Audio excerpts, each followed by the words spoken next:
श्री गणेशाय नमः. ओम नमो शिवाय नमः. श्री प्रभु रामचंद्राय नमः. क्षीराब्दी तटे पैसे सर्व काळ त्याची क्षुधा कासया वादिल दीपाची चिंता का लागेल दिन म्हणी समीपास त्याचं अनुसंधान ग्रंथकर्ते सांगतायत, जर दुधाच्या समुद्राच्या कडेला बसला तर त्याला भूक लागणार आहे का? अमृताचा दुधाचा समुद्र आहे ती. किंवा जर घरामध्ये दिवा लावला तर मग सूर्य जर जवळ असेल तर दिव्याची चिंता का करावी असं सांगतात. राहता कल्पतरुणे का दुःखित कामना वेळे गंगा जळीचे सजेने केली त्यासी वनवा करील काय वार नवीनदार काचे संगती जो बैसला हो रात्री जम्बुक त्याशी वादान करीती कल्पती घडेना. अहो जर सिंह सका झालिया पुरता काय भयवणी हिंडता. सिंह जर संघ घेऊन फिरला तर पुन्हा कोल्ह्याची भीती वाटणार आहे का? सिंह सोबतीला असल्यावर कोल्हा काय करणार आहे? अशा पद्धतीने जो नित्य सुधारस पान त्याच विष बाधेल काय दारुण स्वरूपी सदा सावराला दुष्मित कैसे त्या पाशी. अहो जो रोज अमृताचं पान करतोय, जो अमृत रोज पितोय त्याला विष काय करणार आहे? तशा पद्धतीने सांगू लागले. कामधेनु घरी असता मग कल्पना न वादी तत्वता हुताशे न सत्याच धडकता शीत कैचे उरेल की. अहो कामधेनू जर घरी असेल तर मग त्या ठिकाणी भुकेनं किंवा दरिद्री त्याच्या पशी येणारच नाहीये असं म्हणतात. तैसी रघुवीर कृपा ज्यावरी पूर्ण त्यासी न वादी विषय होता क्षण रामचरित्री गुंतले मन इतर श्रवण नावडे. अहो रामचरित्र ऐकत ज्याला आवडतं त्याला बाकीचं काहीच आवडत नाही महाराज. म्हणून ज्याचं असणारं चित्त भगवंताच्या चरित्रावरती आहे, नामस्मरणावरती आहे, नामस्मरणावरती आहे, त्याला कुठल्याही प्रकारचा विषय बंधन करू शकत नाही. द्वादशाध्यायाची अंती रंभा सुमधराया प्रती मोहित करावया पाती तव राजा काय बोलतो. आणि 12व्या अध्यायाच्या अंतीला आपण आताच ऐकलं. अध्यायाच्या अंतीला काय झालेलं आहे? सुमध नावाचा राजा तपश्चर्या करत होता आणि काही असणाऱ्या स्त्रिया त्या तपश्चर्या भंग करण्यासाठी आलेल्या होत्या. सहस्रावधी वर्ष जाण तपजे का करीती दारुण तया दुर्लभ तुमचे दर्शन परिसुगम मज झाले. आणि त्या सुमदाने सांगितलं, राजाने सांगितलं, म्हणले 1000 वर्ष तुमच्यासाठी तप करताय तरी तुमचं दर्शन त्यांना नाही आणि आम्ही तर अपेक्षा बी करत नाही तरी आमच्या पुढे येऊन उभारला असं स्त्रियांना बोलू लागला. आज आला वाटे सुदीन म्हणून तुमचे आगमन पर्यावया काय कारण चित्ती धरली असे की. आणि सुमद राजाने विचारलं, आज तुम्ही आला आमचं भाग्य आहे, कारण भाग्य असल्याशिवाय अप्सरांचं मदनाचं दर्शन होत नाही, पण तुम्ही का आलात ते मला सांगा असं राजा विचारू लागला. वनगेश मने ऋषीशी ऐके मुनीवर या स्वस्त मानसी रायाच्या ऐकता वचनाची आनंद चित्ती पावल्या. आणि मग शेष महाराज वत्सेन ऋषीला ब्राह्मणाला सांगतायत अशा प्रकारचं सुमद राजाचं बोलणं ऐकलं आणि ऐकल्याबरोबर त्या ज्या स्त्रिया होत्या त्या स्त्रियांच्या मनाला आनंद वाटला. मग कामातुर होऊन रायासी करीत भाषण मन त्यामुचे म्हणून करी पूर्ण तूत बोधनाती पवित्र. आणि मग त्यांना आनंद वाटला, तर राजा आपल्या बरोबर गप्पा गोष्टी करतोय, त्यांना हेच पाहिजे होतं. मग राजा आपल्यावर आनंदानं आपल्या बरोबर बोलतोय हे पाहिल्याबरोबर ते असणाऱ्या काम भावनेनं काम इच्छेनं त्या राजाला काय म्हणतात? मनोनी पाथल तुझ पासी पायामुच्या तारुण्यासी संभोग दे या मासी सोडित पासी राजेंद्रा. आणि त्या स्त्रियांनी सांगितलं, महाराज काय तप करायला लागला? तप करायचं वय आहे का तुमचं? अहो आम्ही एवढे असणाऱ्या सुंदर आहोत, स्वर्गामधून तुमच्यासाठी आलो आणि तुम्ही इथं तप करत बसला, आद्या सोडून तप असं त्या स्त्रिया बोलतात. अनायासे ग्रहा लागून लक्ष्मी आली या चालून तेचा वीर सुज्ञजन न करीती जाण पा. स्त्रियांनी सांगितलं राजाला, अहो आम्ही एवढ्या सुंदर तरुणी तुमच्या पुढे आलो आणि तुम्ही तपचर्या करत बसला. अहो जर ज्याच्या घरी लक्ष्मी आली तर ज्ञानवान लोक हुशार लोक त्या लक्ष्मीला डालवत नाहीत, तसं त्या स्त्रिया बोलतात. मुक्ती टाकोनी हंसासी आणि तृप्ती होईल कैसी तैसे त्या गीता मासी तुझं तपे काय सुख ते. आणि त्या स्त्रियाने विचारलं, महाराज आम्ही एवढ्या सुंदर देखण्या तरुण आहोत आणि तुम्ही ती तपच करीत बसलाव. अहो जसं राजहंस मुक्ता फळ सोडून बाकीचं काही सेवन करत नाही तसं आम्हाची जर उपेक्षा केली तर त्याचा पण तुम्हाला काय भेटणार आहे सांगा. तू मनशील बहुत नारी यासती मृत्यू लोका माझारी तरी मुळ मुद्र तयांच्या जठरी आमुच्या उदरी सुगंध पै. आणि त्यावेळेस त्या असणाऱ्या स्त्रियांनी सांगितलं राजाला, राजे साहेब तुम्हाला वाटत असेल जगामध्ये अनेक सुंदर स्त्रिया आहेत, कितीतरी देखण्या सुंदर स्त्रिया जगामध्ये आहेत, पण त्या असणाऱ्या स्त्रियांमध्ये विकार आहेत ते आमच्यापाशी नाही असं सांगतात. तू करुणाब्धी पूर्ण आम्ही लहरी शोभायमान तू सत्य कल्पतरु जाण आम्ही पुष्पे तयाची. श्री गणेशाय नमः, श्री पांडुरंगाय नमः, श्री प्रभू रामचंद्राय नमः. ही पाये तुताची सरळ चंपक कलिका केवळ गळा सुमनार विशाल पायी कुळकुळा नुपरांची नेसली पाये कनकांबर नेत्र कटाक्ष झोकी तुझवर हावभाव करोनी सुरवर शब्द तुझला बायती.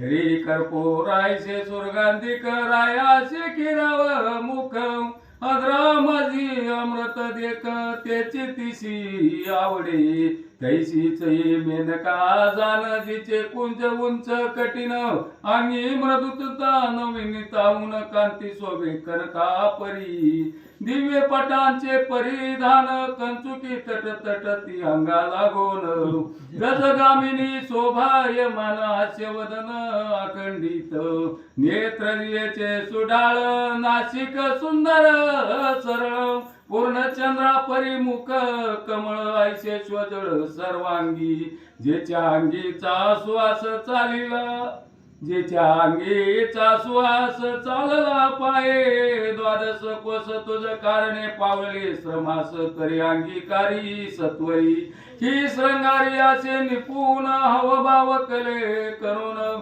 तो सवित तुमचे मन माझे वचन सत्य पही.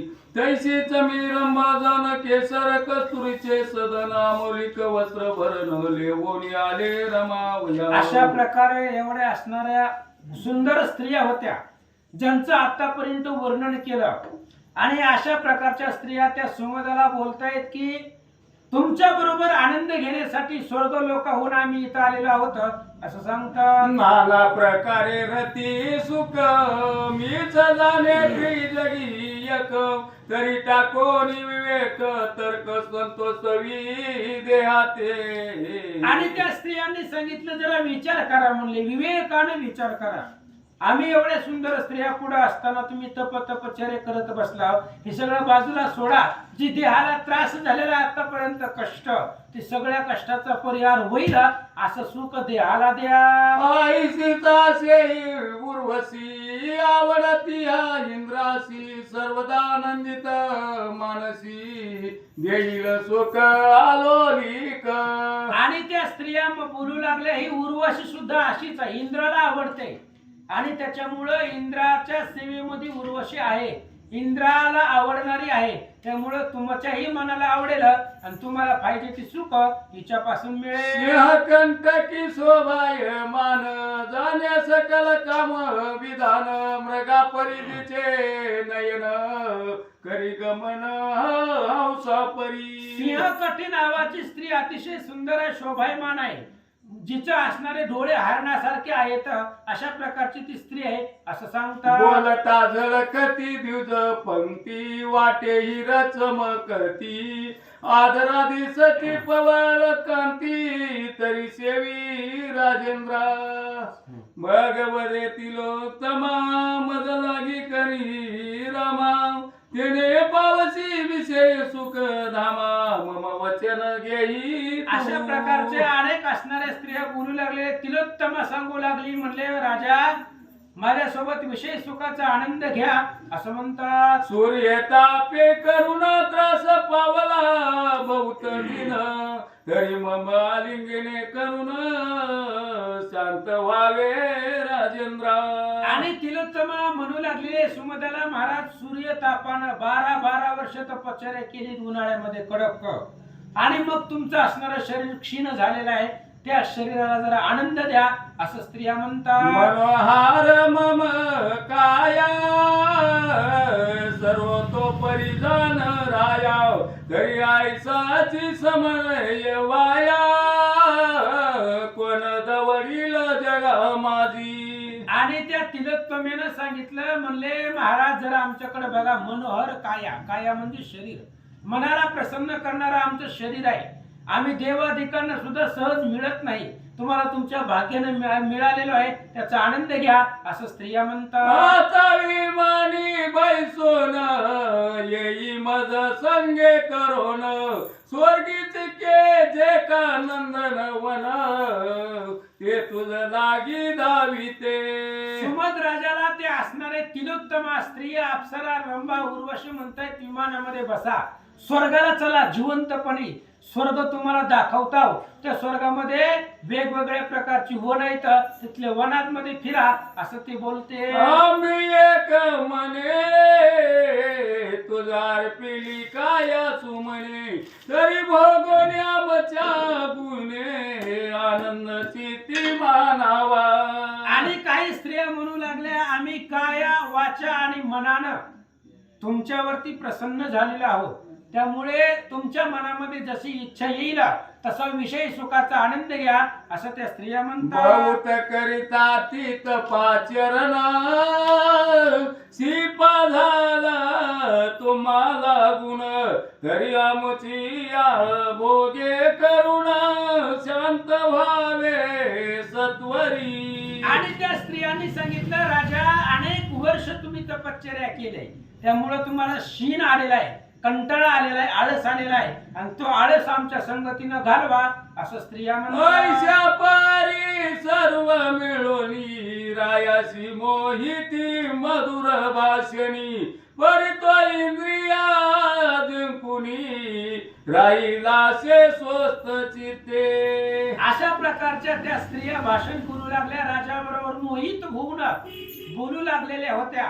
आणि मग त्यावेळेस परंतु इंद्रिय जित राजा होता, इंद्रियावरती विजय मिळवून बसलेला होता. मग वादेत या वचन तुम्ही सर्वही मिळून बोध केला मज लागून बरी माझे मन न घेती. आणि त्या असणाऱ्या स्त्रियांना राजा बोलू लागला, तुम्ही तुमच्या पद्धतीने सगळे प्रयत्न केले, पण माझ्या असणाऱ्या मनाला ते काही आवडत नाही, योग्य वाटत नाही. जगत मातेचे अंतकरणी चित्त करीत से निशिदिनी तुझी तैसेच मज लागोनी असा वंदना योग्य पै. आणि सुमद राजाने सांगितलं, मी तपश्चर्या करतोय कशासाठी, कुणाची करतोय, जगत मातेची करतोय, देवीची करतोय. आणि तुम्ही स्त्रिया म्हणजे देवीचं रूप आहे, मी देवीची पूजा करतोय आणि तुम्ही स्त्रिया होऊन आलेला आहात, म्हणजे मी सुद्धा तुम्हाला देवीच समजतोय, म्हणून तुमच्या चरणावर माझं वंदन. स्वर्ग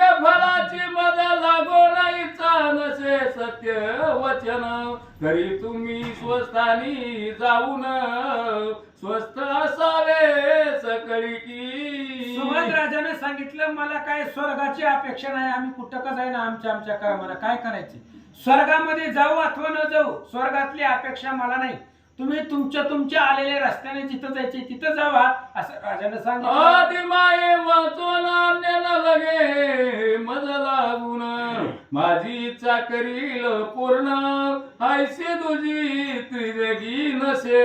आणि आदी माया जगदंबा जी असणारी कामाक्षी देवी आहे, कामदेवी आहे, त्या देवीच्या व्यतिरिक्त माझ्या मनातली इच्छा दुसरं कोणी पूर्ण करू शकत नाही, असं राजा बोलू लागला. सुप्रसन्न होती जाण मग अक्षय आनंद लाव पूर्ण मग इंद्राचे नंदन वन काय करावे त्या पुढे. आणि ही असणारी देवी जर प्रसन्न झाली तर अक्षय सुख भेटणार आहे, न संपणारं सुख भेटणार आहे. मग इंद्र भवनाचं राज्य काय घेऊन करायचंय, बरं इंद्र भवनाचं राज्य कुठपर्यंत आहे, जो पुण्याची पावटी सरे मग येऊ लागती माघारे मृत्यूलोकी. पुण्य आहे तोपर्यंत इंद्रपदामध्ये इंद्राच्या राजधानीमध्ये राहावं लागतं, हे अक्षय सुख देवीपासून भेटणार आहे, असं राजा सांगू लागला. ऐशा कोणी भाषण मदन सोडी निर्वाण वन सर्वांनी केले आलिंगन परिमन वळेना. आणि अशा प्रकारचं भाषण केलं. मदन आलेला होता, मदनानं तीक्ष्ण अशा प्रकारचा बाण सोडला आपल्या असणाऱ्या कामाचा सगळ्या स्त्रियांनी आलिंगन दिलं तरी राजाचं मन थोडंही तिळा एवढं सुद्धा चढलं नाही असं सांगतात. तेने निराश झाल्या सकळ म्हणती आम्ही झालो निर्फळ यापुढे आमुचे बळ न चाले आता सत्य तोय. आणि त्याच्यामुळं ते असणाऱ्या स्त्रिया निराश झाल्या सगळ्या आणि निराश झाल्याबरोबर पुन्हा त्या ठिकाणी मग विचार केला आता आपलं काही बळ चालत नाही या राजा पुढे सामर्थ्य चालत नाही म्हणून निराश झाल्या. आईशे परिमुख मुरडून परिवारास गेला मदन राये पुनरपी लावो निध्यान तपाचरण चालविले. अशा प्रकारे त्या स्त्रिया विमानामध्ये बसल्या निघून गेल्या. इकडे सुमद राजानं पुन्हा आपलं डोळे झाकले आणि कामाक्षी देवीसाठी तप करू लागला. तयाच्या नीचे पाहोन माता झाली सुप्रसन्न प्रकोटोनिया सुहास्य बदन राया सबक ठाकरी. आणि मग ती असणारे कामाक्षी देवी प्रसन्न झाले.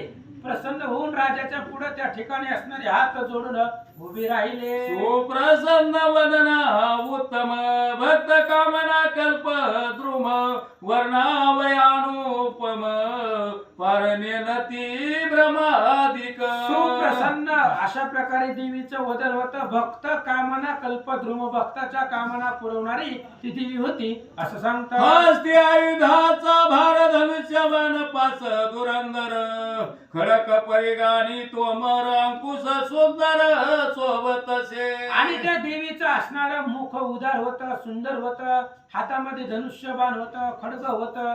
अशा प्रकारचे शस्त्र अस्त्र सालंकृत देवी पुढे उभा राहिली. त्रिशूल डमरुळ मुद्गल जान आरगळी दिकी शोभाय मान राया सन्मुख येवन श्वास वदन टाकिली. हातामध्ये त्रिशूळ आहे डमरू आहे अनेक प्रकारचे शस्त्र अस्त्र आहे आणि त्या सुमद राजाच्या पुढे येऊन जगदंबा उभ्या राहिल्या. राजा ध्यानी निमग्न नवगडी कदा नयन मग अंगी हात फिरवून सावध केला मायेने. आणि मग त्या असणाऱ्या राजाच्या पुढे येऊन देवी उभी राहिली. पण राजा आपल्या तपामध्ये मग्न होता.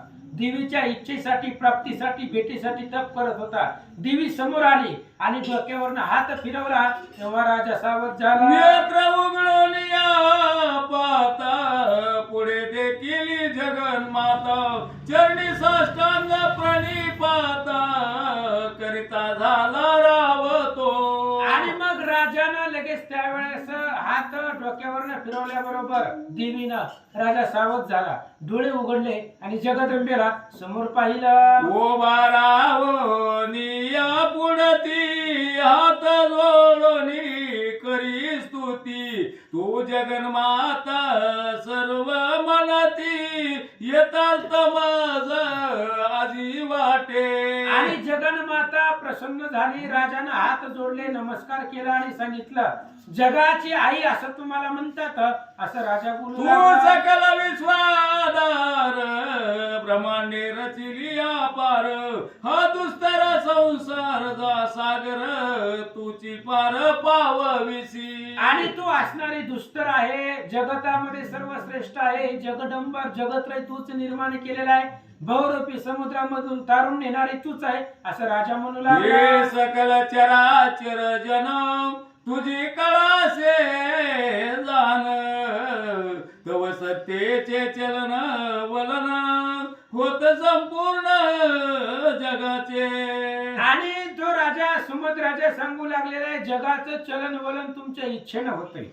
तुमच्या इच्छेच्या पलीकडे जगामध्ये काही चालत नाही असं बोलू लागला. रवी तव सत्ते चालत तैसीच मेघवृष्टी होत उर्वी धान्य प्रसवत सर्व सत्ता तुझीची. राजाने सांगितलं जगतावरती सगळी सत्ता तुमची आहे. सूर्य तुमच्या इच्छेनं चंद्र तुमच्या इच्छेनं पृथ्वी माता आहे असणारी जमिनीमध्ये पीक येतं ते पीक येण्याची सत्ता तुमची आहे असं राजा म्हणतो. मातेत कृपे करुण सुख पावती सकल जन म्हणून आलो मी शरण तुझ लागी जननी. राजाने सांगितलं आई साहेब तुमची भक्ती तुमची पूजा भक्ती करणारा प्रत्येक जण सुखी होतो आणि सगळं सुख त्याला प्राप्त होतं आणि त्याच सुखासाठी मी तुमची आराधना केली असं सुमधराजा म्हणतो. तरी माझे मनोरथ करी पूर्ण ऐसे सुमदे प्रार्थिता जाण सदय हृदय माता होऊन कृपा घन वर्षत. आणि अशा प्रकारे बोलल्या राजा देवी राजा बोलल्या बरोबर असणारी देवी कृपा दृष्टीने पाहुलं काय म्हणतात. प्रसन्न करून अंत करण बोले समुदाय दरा दरा लागून मागे इच्छित वरदान झाले प्रसन्न तुझ लागी. आणि मग राजानं हात जोडले देवीने सांगितलं सुमध राजाला म्हणले हे बघ मी तुझ्यावरती प्रसन्न आहे इच्छित वरदान ज्या वरदानाची इच्छा आहे सगळं मागून घे. ऐसे ऐकता वचन युक्ती भूपार्चित झाला चित्ती मी धन्य आदित्री जगती चितकला दृष्टी देखील. असं जगदंबेनं बोलल्याबरोबर राजाने सांगितलं मी धन्य झालो. धन्य हे असणाऱ्या जगदंबेला देवीला मी पाहिलेलं आहे म्हणून स्वतःला धन्य देऊ लागलो. मग बोले ती लागून मी बालक असता ज्ञान शत्रू राज्य केले हरण ते मज लागी देईजे. आणि त्या कामाक्षी देवीला सुमधराजा सांगू लागला आई साहेब तुम्हाला माहिती आहे आता आईला काय सांगायचं सगळं माहिती आहे तुम्हाला. मी लहान होतो लहान असताना माझे आई वडील मेले वारले काळाने झडप घातली आणि मी लहान आहे म्हणून शत्रूनं माझं राज्य घेतलेलं आहे तर ती माझं राज्य मला परत मिळावं असं सुमधराजा संसार सागरापासून मुक्ती देई आयशी तव चरण भक्ती हेची चितो आपुल्या चिती अंतिम प्रति मोक्ष हो. राजाने सांगितलं ह्या संसार रूपी सागरामधून तरुण नेण्याचं सामर्थ्य तुमचं आहे. मला आता राज्याचा उपभोग घेऊ द्या आणि राज्याचा उपभोग घेतल्यानंतर अंतीला मला मुक्ती मिळावी असं राजा बोलू मग लागला. कामाक्षी वदे तयासी वरायके निचीसी तुझे राज्य दिले तुझसी आणि श्री रत्न पावसी उत्तम. आणि त्यावेळेस कामाक्षी देवीनं त्या सुमध राजाला सांगितलं हे बघ तुला तुझं राज्य दिला जा आता ह्या हे मुकुट पर्वतापासून गेला की तुझं राज्य तुला मिळेल आणि एक सुंदर स्त्री सुद्धा तुला प्राप्त होईल असं देवी बोलते. माझी अत्यंत भक्ती तू ते प्राप्त होईल आल्हाद चिते तो मागितले मुक्ती ते तरी उपाय श्रवण करी. राजा तुला तुझ्या भक्तीनं मी सगळं देणार आहे तुला तुझं राज्य पाहिजे तुला मिळेल पण तू शेवटला सांगितलंय की मला अंतीला मुक्ती मिळावी मग त्या मुक्ती कशी मिळेल त्याचं साधन सांगते. क्षीरसागरी चारी वासी अवतरेल अयोध्येसी रावणी दिकांच्या करोनी वदासी येईल घरासी परतोनी. आणि त्या जगदंबेनं सुमैद नावाच्या राजाला सांगितले तुला मुक्ती कशी मिळेल याचा उपाय सांगते. क्षीरसमुद्रामध्ये राहणारा भगवंत अयोध्येमध्ये दशरथ कौशल्याच्या पोटाला जन्म घेईल वनवासाला जाईल तिथून लंकेला जाईल राजा रावणाला मारील पुन्हा महागारी येईल. अश्वमेधार्थ सोडी हाय दया रक्षणी आधी सदय शत्रुघ्न नामे बंधुराय येईल जानतव नगरा. आणि त्या जगदंबेने सांगितलं मग रामाला वाटेल की आपल्याकडून पाप झालेला आहे आणि ब्रह्महत्येचं पाप संपवण्यासाठी अश्वमेध यज्ञ रामचंद्र करतील. त्या यज्ञासाठी घोडा पृथ्वी तलावरती सोडतील. घोड्याच्या पाठीमागे रामाचा लहान भाऊ शत्रुघ्न तुझ्या गावात येतील. तै सर्व सेने सहित धनधान्यादिया समस्त अर्पण करोनी तया प्रत जाई त्वरित तया संगे. आणि तुझं जर कल्याण पाहिजे असेल तुला जर वाटत असेल की मला मुक्ती मिळावी तर रामचंद्राचा घोडा यज्ञाचा घोडा तुझ्या गावात येईल. ते आल्याबरोबर तू त्या शत्रुघ्नाला शरण जा आणि त्याच्या सोबतीला त्या घोड्याबरोबर जा. जाता स्वाचे संगती होईल श्रीराम प्राप्ती मग पावसी मोक्षे पदा प्रती दुर्मिळ गती भ्रमाधिका. जगदंबेने सांगितलं राजा तुला मोक्ष पाहिजे तर ते असणारा रामचंद्र रामचंद्राच्या यज्ञाचा घोडा तुझ्या गावात येईल, त्याचं रक्षण सौमित्राकडे असेल, लक्ष शत्रुघ्नाकडे असेल, आणि त्या शत्रुघ्ना बरोबर जा, त्यांचा यज्ञ परिपूर्ण कर, आणि पुन्हा त्या घोड्याबरोबर अयोध्येला जा, तुला रामाचं दर्शन होईल. ये तुझ घडे साधना तवक्ती मी नगरी राहून तुझे करीन संरक्षण ऐसे अभय दिदले. आणि जोपर्यंत रामचंद्राचं दर्शन तुला होत नाही तोपर्यंत तू माझी भक्ती कर. मी तुझ्यावरती सदा प्रसन्न आहे, इच्छित वरदान तुला प्राप्त करून देईल असं जगदंबा बोलते. देवोनी यावर दान माता पावली अंतर्धान नरेंद्र उत्तम नगरा येऊन शत्रुनी वारी स्वहस्ते.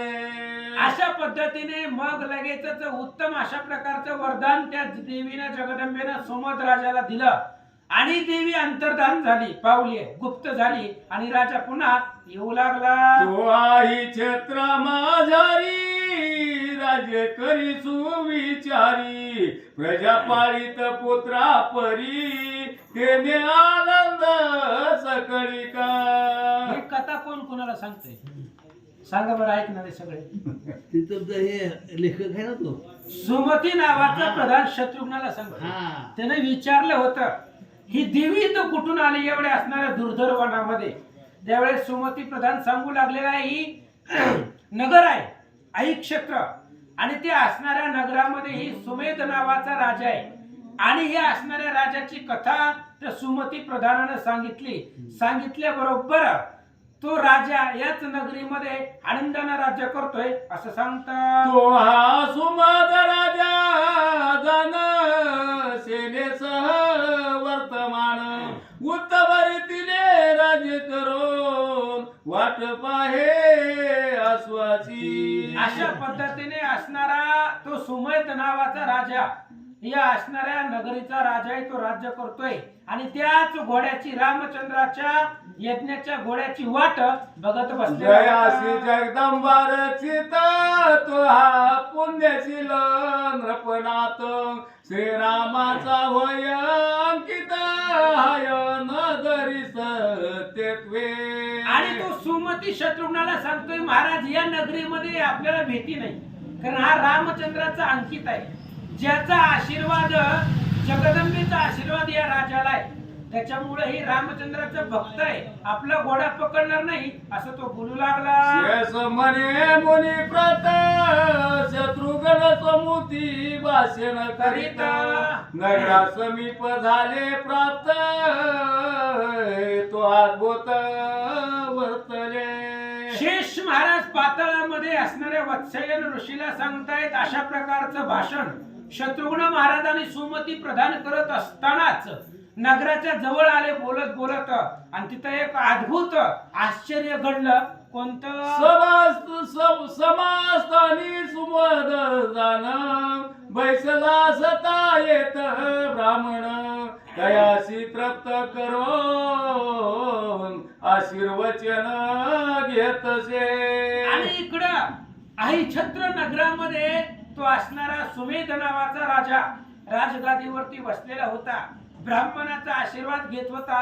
तेवढ्यात काय झालं? तो येतो की या माझारी दूत पावला ते अवसरी म्हणे रायावधारी नवल एक असे पै. आणि एवढ्या वेळामध्ये ब्राह्मण लोक आशीर्वाद देतात तोपर्यंत एक दूत आला त्या सुमेध राजापाशी, आणि तो दूत काही बातमी देऊ लागला. सुवर्णपत्रे सुशोभित अश्वपातला नगरात पाटी रक्षक असती भौत छत्रधारी सकळही. आणि त्यावेळेस दूतांनी सांगितलं महाराज एक घोडा आलेला आहे, त्या घोड्याच्या कपाळावरती सोन्याचं पत्र आहे, आणि त्या पत्रावरती मजकूर लिहिलेला आहे, सुशोभित असणारा श्यामकर्ण आपल्या नगरात आला.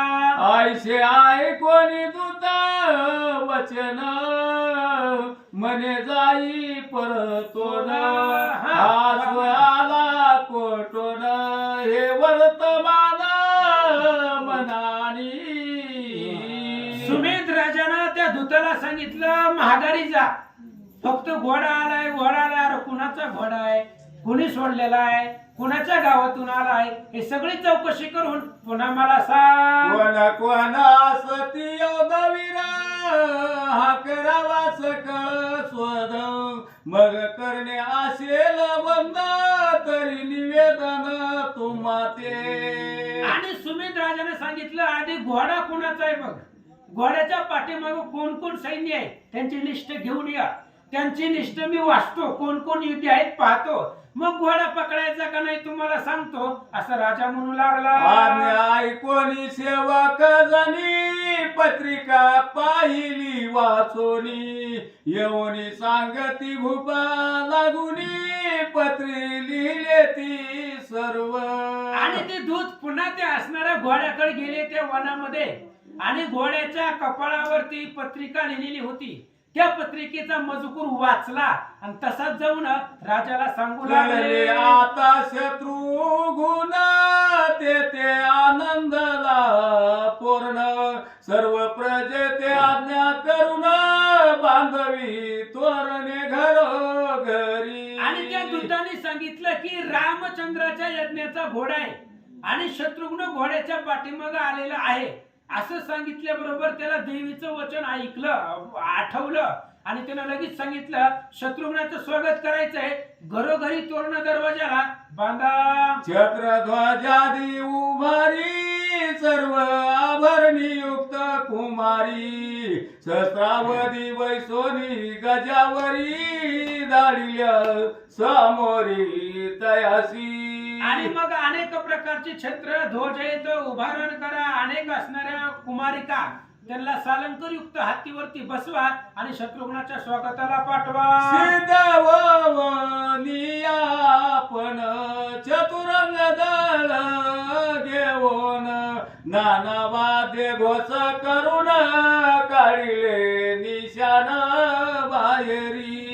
आणि मग अनेक प्रकारचं असणारं सुमधुर वाद्य वाजवलेलं आहे, चतुरंग दळ सोबतीला घेतलेलं आहे आणि नाना प्रकारचे वाद्य वाजून काय करतात, वस्त्र अलंकार घेतले बहुत पुत्र स्त्रिया समवेत भरत अनुजा सामोरे जात झाला प्राप्त सन्मुख. आणि त्या सुमेध राजानं आपल्या स्त्रिया मुलं सगळी सोबतीला घेतले, रथ घेतले, भंडारा घेतले आणि भरत अनुज शत्रुघ्नाला सामोरे आला. अवलोकनी शत्रुघ्न केले साष्टांग नमन म्हणे आपुल्या दर्शने करून आधी धन्य मी झालो. आणि तो सुमेध राजा बोलू लागलेले शत्रुघ्नाला लोटांगण घातलं आणि सांगितलं महाराज तुम्ही रामचंद्राचे भाऊ आहात, तुमचं दर्शन झालं, मी धन्य झालो. माझे राजे हे संपूर्ण दळभार सहित जाण नाना रत्ने वस्त्राभरण साहित तुझ्या अर्पिले.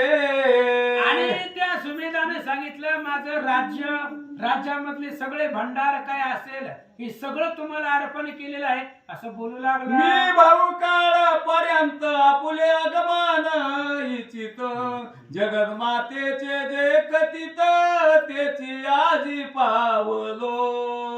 आणि त्या सुमेधानं सांगितलं मी तुमची वाट बघत होतो की तुमच्या असणार रामचंद्र यज्ञ कधी करतील आणि त्यांच्या यज्ञाचा घोडा कधी आमच्या गावाकडे येतोय ह्याची वाट बघत बसलो होतो, कारण असं कथन मला पूर्वी आमच्या देवीने सांगितलं होतं. आता नगरासी येऊन आपण परिवारेसी सकळ कुळानी जनासी पावन करी दयाळा.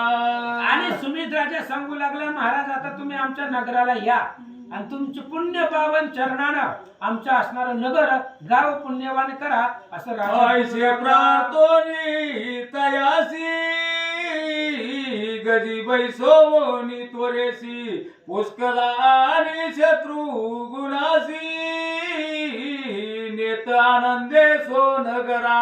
अशा पद्धतीने मग तो असणारा सुमित राजा हत्ती घोड्यावरती बसून आदरानं शत्रुघ्न आणि पुष्कराला आपल्या नगरात आणलं. शकुनवती नाना परी आनंदे चालविले नगरी सहस्रावधी कुमारी सामोऱ्या पातल्या ते धवा. अशा प्रकारे आनंद करून सगळ्यांना आनंद वाटलेला आहे आणि तो शत्रुघ्न आणि पुष्कर नगरात निघाले. आयशा आनंदे करोनी तयाने नगराला गोनी अर्धे पाद्यादी के करोनी पूजा करोनी गौरवी. अशा पद्धतीने हजारो कुमारी त्यांच्या असणाऱ्या स्वागतासाठी होत्या, आरत्या घेऊन आलेल्या होत्या. शत्रुघ्न आणि पुष्कराची पाद्य पूजा राजानं केले. मग जोडोनिया हस्ताशी प्रार्थना करीत अशी सर्व राजे श्रीरामाशी अर्पिले असे मी आधी. आणि सुमित राजानं हात जोडले शत्रुघ्नाला आणि पुष्कराला सांगितलं माझं सगळं राज्य श्रीरामाला अर्पण. आयसे दोन्ही तया ते अर्पण करी राजा ते आता पुढील कथानका ते चतुर्थ अध्यायी पर्येसा. अशा पद्धतीने त्या सुमेध राजानं सगळं राज्य शत्रुघ्नाला आणि रामचंद्राला अर्पण केलं. आता पुढं घोडा जाणार आहे. पुढं आता कोण कुठल्या राज्यामध्ये कुठल्या नगरामध्ये जात आहे पुढच्या अध्यायात ऐका. राम कथा रस गोड बहुत भाविक जन प्रासित मुक्त हो मुक्ती प्राप्त म्हणून प्रार्थिती दत्तदास. दत्तदास सगळ्यांची प्रार्थना करतायत का रामकथा रस गोड बहुत. रामकथेचा रस गोड आहे म्हणून लोकांना त्या असणाऱ्या रसाचं प्राशन करवतोय भगवंताच्या कृपेनं असं सांगतात. येती श्री पद्म पुराणे पाताल खंडे शेष वाचलन संवादे राम अश्वमेध त्रयोदशाध्यायी गोड हा. पुंडलिक अवतारी विठ्ठल श्री ज्ञानदेव तुकाराम पंढरीनाथ भगवान की जय. उठा.